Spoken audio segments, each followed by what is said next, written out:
All right, today we're going to pick back up in chapter 4. Yesterday we kind of saw America come into its own after the War of 1812. We saw the federal government assist with the American system. We saw the federal government make a bold statement in the Monroe Doctrine. And we really saw the American people begin to perfect and, let's just say, participate in this new capitalist market economy. Of course, at the end of this market revolution, not only did we identify new advances in technology such as the telegraph for communication purposes, but also the railroad for transportation purposes. Today what I'd like to do is move into more of a big theme. My big theme is called sectionalism. We've been introduced to it before at the Constitutional Convention. We know the North and the South kind of separated on a lot of issues, slavery being the most obvious. We also know that George Washington, in his farewell address, told the country to avoid sectionalism. Well, we're going to see the two sections of the country become dependent on each other for this market economy. And it's going to be hard to change that and to not develop two different sections of the country. Our first term of the day I'd like to take a look at, just to start us off here, will be what is known as the Lowell Mills, or Lowell, Massachusetts. What we're going to see here is really a carbon copy of Samuel Slater's factory system that was in some way borrowed from England and replicated here in Massachusetts. Lowell, Massachusetts will be called the City of Spindles. They're going to replicate all these mill factories all across Massachusetts. And what they're going to do is they're going to tap into that market that England has for so long been reaping the cotton from the South. Why not sell that cotton to the North? And the North can get implicated in the process as well. And they do. They do real quickly. The interesting thing here about Lowell, Massachusetts is the fact that here they're going to employ females. And we're going to get thousands of females for the first time in our history thus far participating in the market economy. No more domestic sphere for these girls. They are entering the workforce. They're getting that feeling of self-satisfaction on accomplishing a task and receiving pay.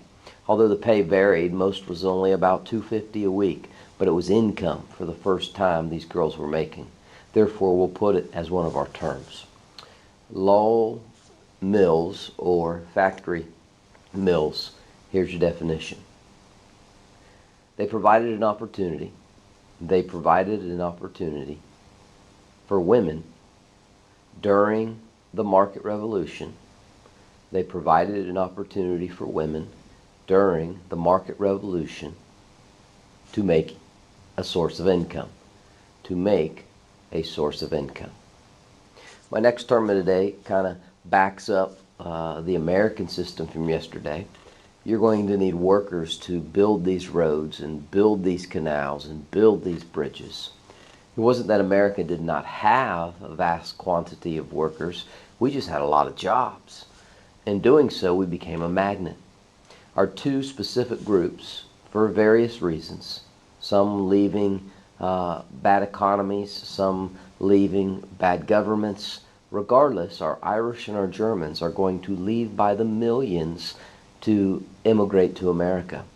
And in doing so, they are going to fill the void or enter into the job field of this market economy, this market revolution.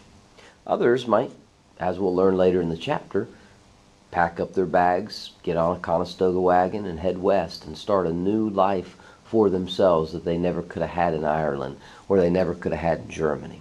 So America kind of has two-way force pull factors, we'll call them, in which our Irish and our Germans are going to come to America.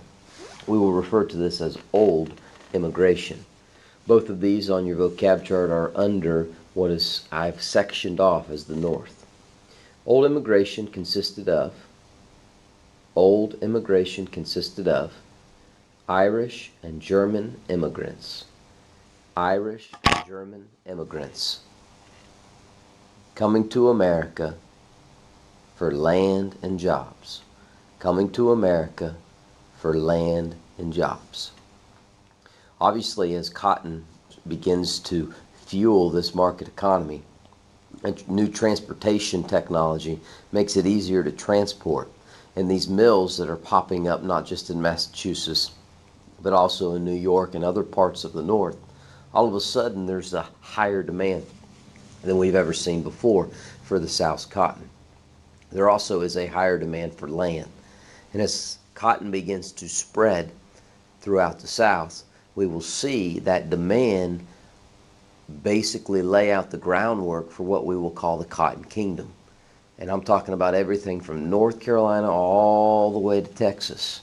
Of course, as we bring in this territory and make them states, that's going to disrupt the balance, that's going to disrupt the future order of the United States when it comes to representation. A topic we'll start with tomorrow of how we're going to deal with half a country where slavery does not exist and half a country where it appears as of right now, if cotton's there, slavery's going to be there as well. So here's your definition for King Cotton. King Cotton was the way of life. It was the way of life from North Carolina to Texas, from North Carolina to Texas, that spread the institution of slavery.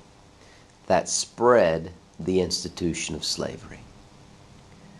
Now here we are, 1820, 1830, 1840, and what we're seeing around the world is countries ending, abolishing the institution of slavery. And here in the United States, we're extending it, we're spreading it, we're holding on to it. One thing that became difficult as slavery began to spread was the fact that we had outlawed in 1808 the importation of slaves from Africa. So in this next extension of slavery out of the original British colonies of slavery with tobacco, rice, and indigo, and now cotton, what we're going to see is the domestic slave trade, at-home slave trade, begin to operate. And it's basically a human trafficking ring in which slaves are going to be sold from the older colonies to the new future states. Generations of slaves are going to be shipped downriver, as they referred to it. Families are going to be split up. People are going to naturally increase the population on purpose, a breeding type of system to make money off human beings. So we're really seeing some brutal and evil things that are coming out of this institution of slavery in the United States, and we're going to refer to it as a peculiar institution. Peculiar in the sense of how backward and odd and brutal are we going to allow and make this institution, how long are we going to allow it to exist. So my next term is called the peculiar institution. It also is referring to the abuse of what slave owners would do to females, and the abuse, and when it came to whipping and branding and slashing Achilles tendons. It was a total brutal organizational business that had basically evolved since colonial times, and it became a big-time money maker during this cotton boom. And I promise you, these southern states were going to do it their way, and they were going to hold on to this institution as long as they could. For other people in the world, they look at that and say, that's strange, that's odd, that is totally different. Okay? Here's your definition. The peculiar institution was a slave society in the South. It was a slave society in the South based on cotton,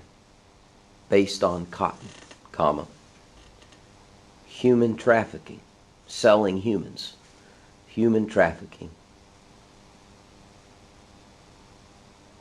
comma, and brutal punishment,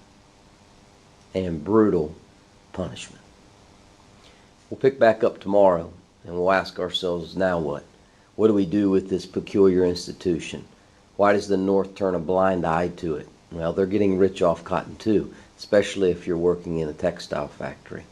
So you can kind of see the collision course we're heading towards. But tomorrow we're going to take a look specifically at what do we do about representation? Do we add a free state, add a slave state? What's our compromise, since we're good at that, going to be?